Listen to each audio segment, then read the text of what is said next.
Creatine. For it being the most well-researched supplement in the world, there are still some doubts and questions about it. I've had some questions regarding it, and I'm sure some of you might have it as well. So I'll try to clear a few of them. What is creatine? Creatine is a natural compound produced in the liver and in the kidney. Wait, if creatine is a natural compound, then why do I need to take a supplement for it? Good question. It is because our body produces about 1 to 2 grams of creatine per day, and then through diet we might get some more, but that is not the maximum amount that can be saturated in our muscles. Hence, we take a supplement for it. Why should my muscles be saturated with creatine?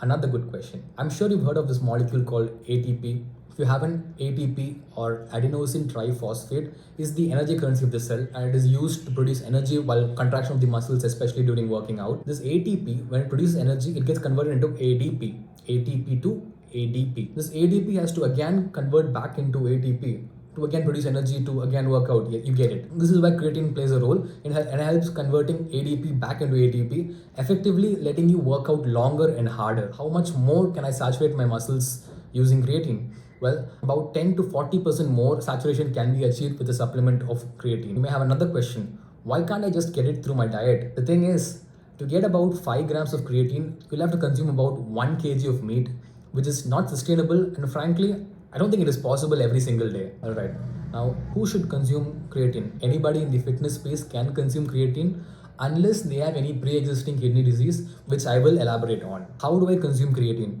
Well, it is simple. Creatine monohydrate is the most researched supplement. So take 5 grams per day, mix it with a glass of water, and you can take it any time of the day. Preferably in the mornings, though it does not matter when you take it, try to be consistent during the time you're taking it in.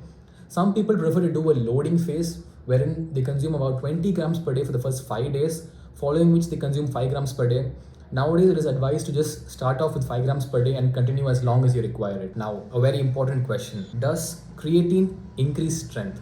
The answer to this question is yes, but not directly. Creatine helps you work out longer and work out harder, and also helps you recover faster. And that will help you increase your strength. Though creatine directly does not increase strength per se, it does increase it indirectly. Directly, yes, it does increase strength, but to a very small amount. You may see an increase of up to 1 to 1.5 kgs of lean mass, though some of it will be water weight. And just to add on, there are some research which suggests that apart from muscular benefits, creatine might have some other neurological benefits as well.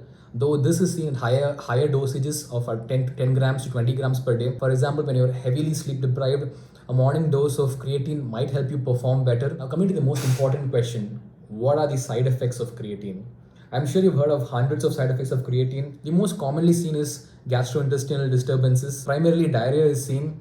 This is especially seen during the loading phase wherein you consume high dosages. Another important thing is that 1 in 4 people are non-responders. They will see absolutely no improvement or will not show any response to creatine, and they're better off discontinuing it. Next, water retention. It does cause water retention, but it pulls water where it is located in. And creatine is located in the muscles, so it pulls water into the muscles, making them appear more full. So I don't think this is an adverse effect at all. The dreaded kidney problems. People who are consuming creatine, there's a difference between creatine and creatinine. Creatine is what we're consuming. Creatinine is the metabolic waste product. If someone who is consuming creatine takes a kidney function test, that is, they check for their serum creatinine levels and check for their EGFR, the creatinine levels would be high, and the EGFR, due to the creatinine being high, will be low. This is because people who are consuming creatine have a higher level of creatine. So due to a higher level of creatine, there's a higher level of creatinine.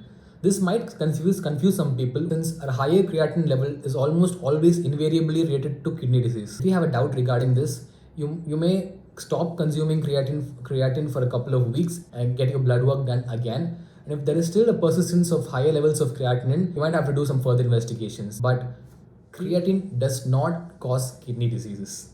Next, hair fall.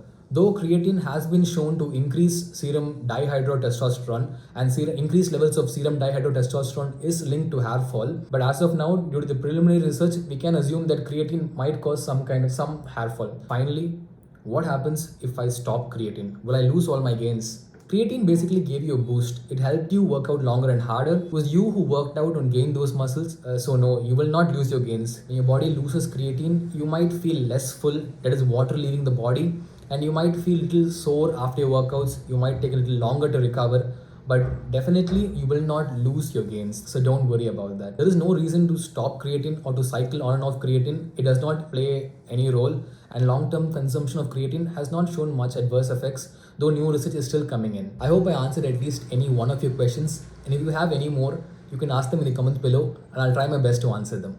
See you guys.